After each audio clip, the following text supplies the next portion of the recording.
Now, a vote last week in Parliament has initiated a social media storm that has only built over the weekend, with many MPs now reporting abusive communication from an increasingly irate public. Yes, social media has been awash in recent days of confused members of the public hurling abuse at politicians, accusing them of deliberately polluting our waterways with raw sewage. Articles began to spring up, inciting more rage, like this one from the left-wing activist website Evolve Politics, which was reportedly shared incredibly widely. Its headline read, "Here's a list of every MP who just voted to allow water companies to continue dumping raw sewage in our rivers." Did they really? Or are things perhaps just a little bit more complicated? What is this all about?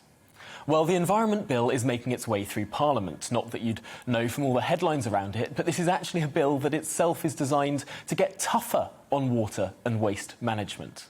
The chair of the Environmental Audit Committee, Philip Dunn, himself a Tory MP, wrote an amendment to reduce storm overflow discharges, crucially with a fully costed plan to do so.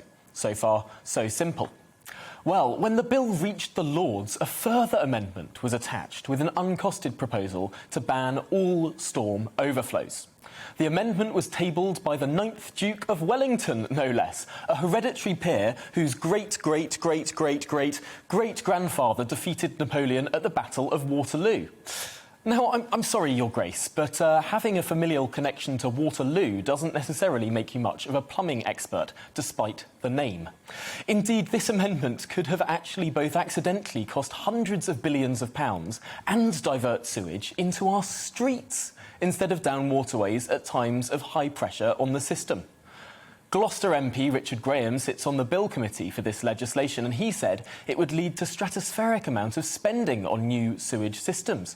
He went on to warn that it may cause discharges into the streets during extreme rain, when currently discharge is allowed to prevent flooding. Yes, this clearly well-intentioned but poorly drafted amendment, far from being an easy fix to prevent relatively rare events of overflow discharge into waterways, could have instead ended up flooding our streets and houses with raw sewage instead. Some estimates suggest that digging up the entirety of the UK's Victorian sewage infrastructure could cost taxpayers more than was spent on the entire pandemic. So this amendment would have committed the government to splurge an uncosted, functionally unlimited amount of taxpayer cash that is likely to run into the hundreds of billions of pounds to attempt to fix a problem all in one go, which in the meantime may mean more sewage discharged into streets rather than waterways at times of flooding. Well, now it doesn't all sound so simple, does it? The irony is that ministers weren't bringing forward an environment bill that's trying to deal with some of these issues in a methodical and costed way. If they weren't bringing forward that bill, that amendment wouldn't have been tabled. These headlines wouldn't have happened, and MPs would have had an easier life. The concerning conclusion to draw here may be that MPs might get an easier time by simply ignoring issues rather than attempting to finding costed solutions. And that should worry us all.